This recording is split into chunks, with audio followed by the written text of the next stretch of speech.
prayer doesn't work.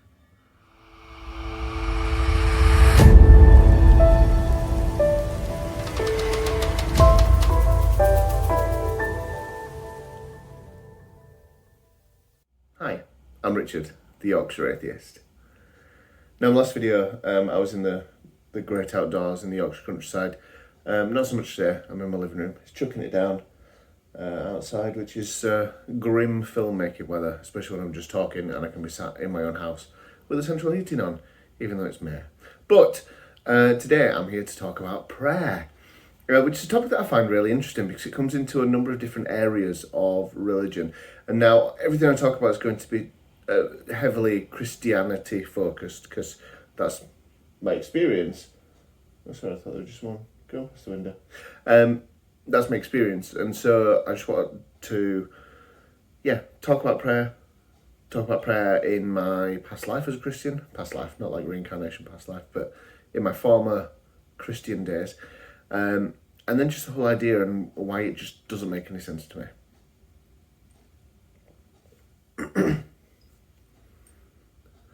So if you haven't heard me explain it before, I was a Christian who attended a Church of England church, the state national Anglican church in the UK. And prayer has a very specific place, I guess, within sort of the services and things there. It's a very formal sort of, I don't know, like lots of the services have very specific written prayers which are supposed to be read out word for word at specific times during the services. So I can still remember loads of these specific prayers, like during the Eucharistic prayer, for example. I can't remember what it was. So I lied to you, I can't remember. But I can mostly remember, and actually, if I was in a Eucharist service now, I'd be able to hear all those prayers and things. But it almost wasn't just like praying though when we were doing that in Eucharist. It was almost like just reciting the words, because these are the words that we say during the Eucharistic prayer. There are prayers like the Lord's Prayer, which again are just recited word for word without people really thinking about it. But obviously the idea of prayer is that you're supposed to be talking to God, asking God for things, asking for help with things, asking for forgiveness, praising, thanking, all the sorts of things.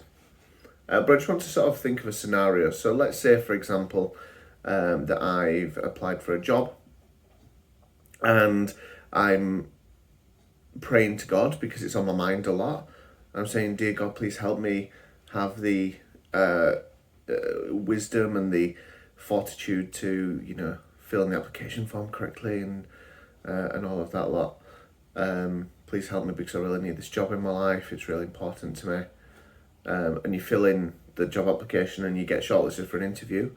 Great, the prayer worked. But someone else who prayed didn't get shortlisted.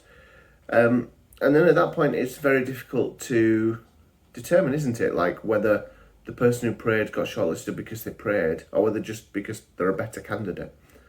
So let's move further down the line. So God answered the prayer to say, yes, you got shortlisted. And then they prayed to God and asked for a calm mind, a sense of drive and ambition and knowing the right answers to the right questions on the spot for the interview for the job.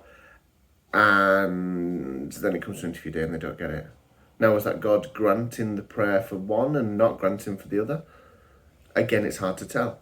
And I think the big thing about prayer as well is the fact that, for one, lots of people don't keep track of successfully answered and unsuccessfully answered prayers. And you hear this thing of sometimes God says yes, and sometimes God says no, and sometimes God says not yet. But for me, all of those answers to prayers, yes, no, not yet, that's a description of just how the universe works. If I want something to happen, sometimes it will happen, sometimes it will not happen, sometimes it will happen, but just later. And that's exactly the same as God answering prayers with yes, no, or not yet. And I know that's a very simplified sort of model of how prayer is supposed to be answered by God within Christianity. I understand that. But the second sort of bit about prayer that I wanted to talk about is free will and God's plan and things. So like, let's say one of my friends got injured in a car accident, and it was 50-50 as to whether they were going to survive or whether they were going to pass away. And as a Christian, I decided to pray for them because I want God to heal them and save them from death.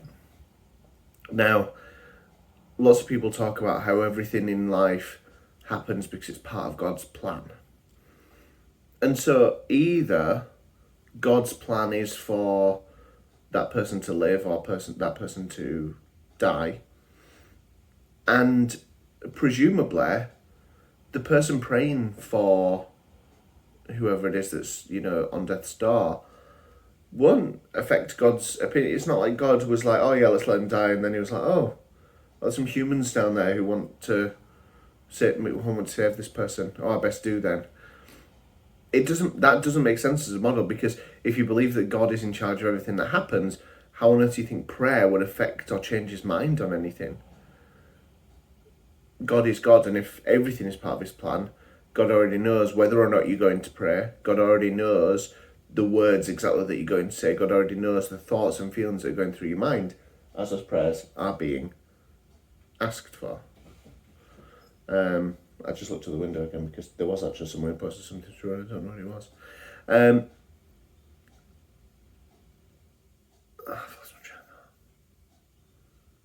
Yeah, if God knows everything, he knows what you're going to pray for. He knows why you're going to pray for it. But he'll do what he wants anyway. And I've spoken about this before, but I understand why often I think Christians describe a feeling of sort of calm and, that deep sense of calm and sort of stillness, reassurance when they pray. Because I think it's a very similar feeling to like writing a diary or like recording a video about your opinions on things. Like, if I'm writing a diary, I get all my thoughts and feelings out there. I don't have to bottle them up inside. I'm getting them out, releasing them, and that's a therapeutic way of dealing with things that have happened. I think it's the same with prayer. So if you are someone who does pray, I'm challenging you to think about the mechanism of prayer and think about how and why and if it works, because I'm not convinced it does, and I don't think anyone has ever given any reason to show me why prayer ever might be a good idea. We're small. Humans are small, and I think the tendency towards thinking that something much bigger can help us is a reassuring one. But yeah, that's what I just thought I'd end on today, thinking about that idea of, if it's really in God's plan, are you going to change his mind? Thanks for watching today. Please click on that subscribe button, and hopefully you want to subscribe to me after hearing me ramble on for a little bit. If you've not already caught my other show, Skeptic Hangout, please do so. It's brilliant. Me and my good friends Laura McGee and Richard Gilliver talk about a different subject each week through the eyes of skepticism, and you can find that in the Linktree /Skeptic Hangout, link that is down below in the description. But yes, until next time, ta-ra!